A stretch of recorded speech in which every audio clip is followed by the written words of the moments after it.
দীর্ঘ 25 বছর পর আমাদের এই মাঠে অর্থাৎ চাকসা গ্রামের মাঠে আয়োজিত হলো কোন ফুটবল টুর্নামেন্ট। আসসালামু আলাইকুম এভরিওয়ান। এই মাঠটি আমাদের গর্ব, এই মাঠে আমাদের অহংকার। এই মাঠে কিন্তু ছোট থেকে বড় হয়েছি খেলাধুলা করে। শুধু কি তাই, ছোট থেকে বড় হয়েছে এই মাঠের ঐতিহ্য আর গৌরবের গল্প শুনে শুনে। এই মাঠে আগে যারা খেলাধুলা করছে তারা নাকি উপজেলা জেলা পর্যায়ে প্রত্যেকটা মাঠ দাপিয়ে বেড়াইছে। আবার এই মাঠে প্রত্যেক মৌসুমে অর্থাৎ প্রত্যেক বছরে আয়োজন করা হয়েছে বড় বড় ফুটবল টুর্নামেন্ট।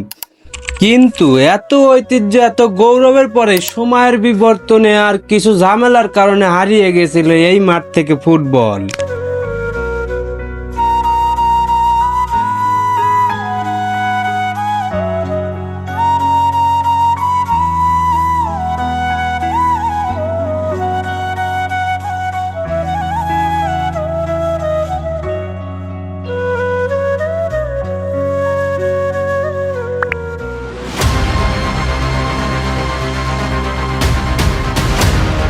তবে আমরা থেমে থাকিনি। এই মাঠের ঐতিহ্যকে ফিরিয়ে আনতে আমরা কঠোর পরিশ্রম করেছি। পরিশ্রমের ফলে কিন্তু আমরা দীর্ঘ 25 বছর পরে এই মাঠে আন্তঃ উপজেলা ফুটবল টুর্নামেন্ট 2026 আসর মাঠে গড়াইছি। এই আন্তঃ উপজেলা ফুটবল টুর্নামেন্ট মাঠে গড়ানোর জন্য কিন্তু আমাদের সব সময় সহযোগিতা করেছে চাকসা চরবর্ধনগাছার সকল জনসাধারণ। কিন্তু এই আন্তঃ উপজেলা ফুটবল টুর্নামেন্ট মাঠে গড়ানোর জন্য সব থেকে বেশি পরিশ্রম করেছে আমাদের চাকসা চরবর্ধনগাছার তরুণ সংঘ ক্লাবের সকল সদস্যবৃন্দ।